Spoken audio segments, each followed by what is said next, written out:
right, the Bills, for a third straight year, cannot get out of the divisional round of the playoffs. They continue to bill as they lose to the Bengals on home turf. Mind you, they were 13-1 all time in home playoff games. The previous loss came to the Jacksonville Jaguars in 1996. Now 13-2 all time on home turf. They once again find themselves looking around, wondering what the heck happened. John, are they a cursed franchise? That's a sad picture, isn't it?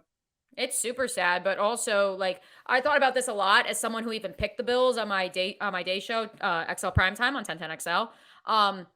This is a Bills team that, while yes, this is their window right now, and they were built to make a Super Bowl and this, that, and the other. And when you look at where they've invested draft capital and free agency, like yes, they should be in the conversation. But when you consider the elements that they were playing in, which again, home turf, they should be used to the snow, and I think they were. Look at the run game. I want to read you.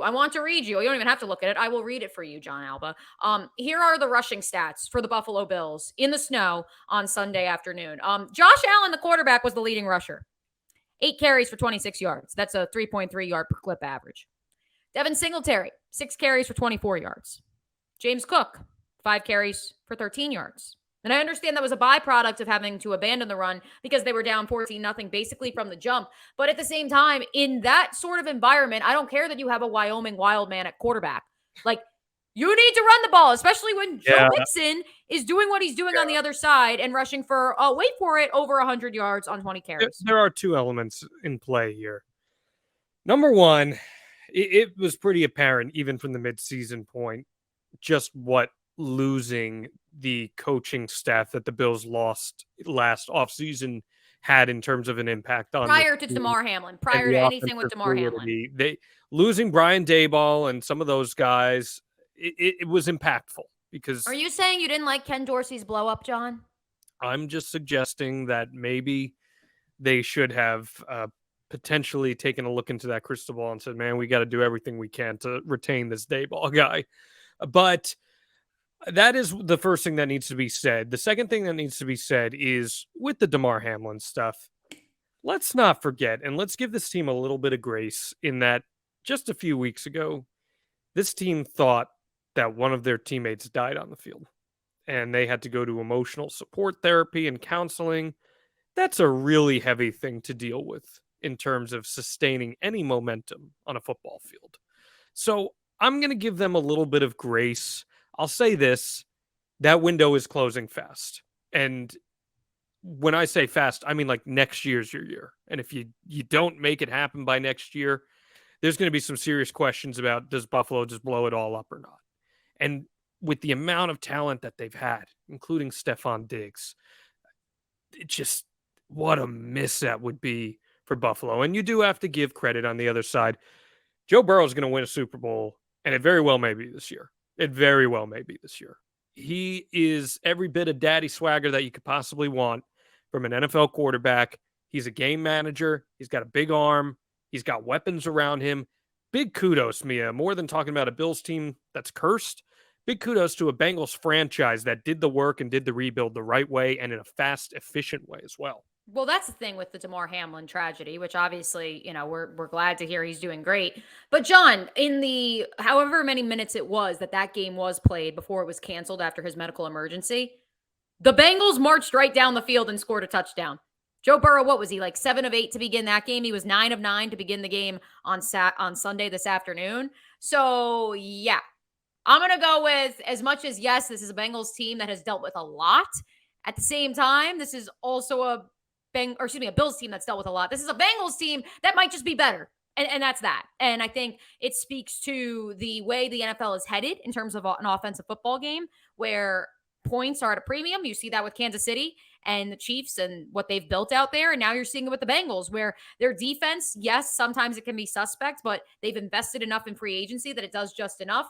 And the fact of the matter is if you have Burrow and Jamar Chase, and then you add all those other pieces they have, you're always going to have a chance. What I think is most fascinating with Joe Burrow, and I want your take on this, John.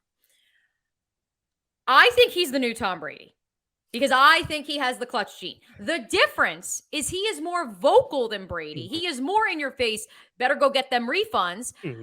But I which was love him. outstanding, which was I outstanding. love him. I think he's awesome. And maybe part of that is because of his college journey and knowing that obviously he had to leave his dream school at Ohio State. He came to LSU. He created with Coach O one of the greatest college football teams we've ever seen. He was a humble guy. Louisiana took him in.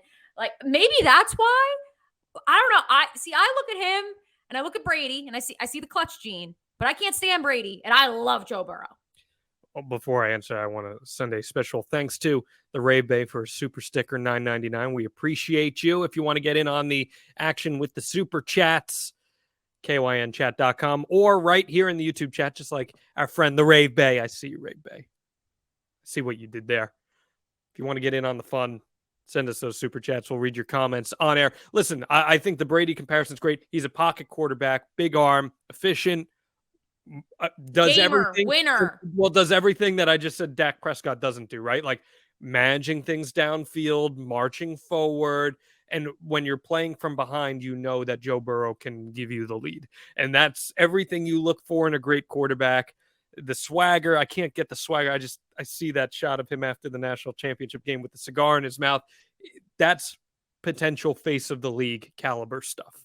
Right. And the crazy part is now, and it's funny because I was asked this on my other program on 1010, Helmets and Heels last week, in terms of looking at Allen versus Burrow, Josh Allen versus Joe Burrow.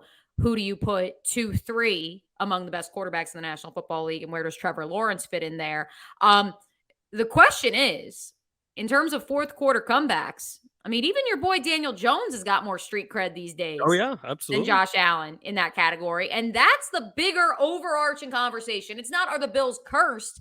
It's, can the Bills like actually be among these teams, which as of this writing, the Giants and the Jaguars are in that conversation where we're down 2 scores in the fourth quarter and our guy can lead us down the field. Yeah, I would trust Trevor Lawrence and Daniel Jones to do that, even with the game that Daniel Jones had this week. And we'll get into that in a minute here. But I still would trust those guys almost equally as Josh Allen, despite Josh Allen having the accolades. So coaching's a big part of it.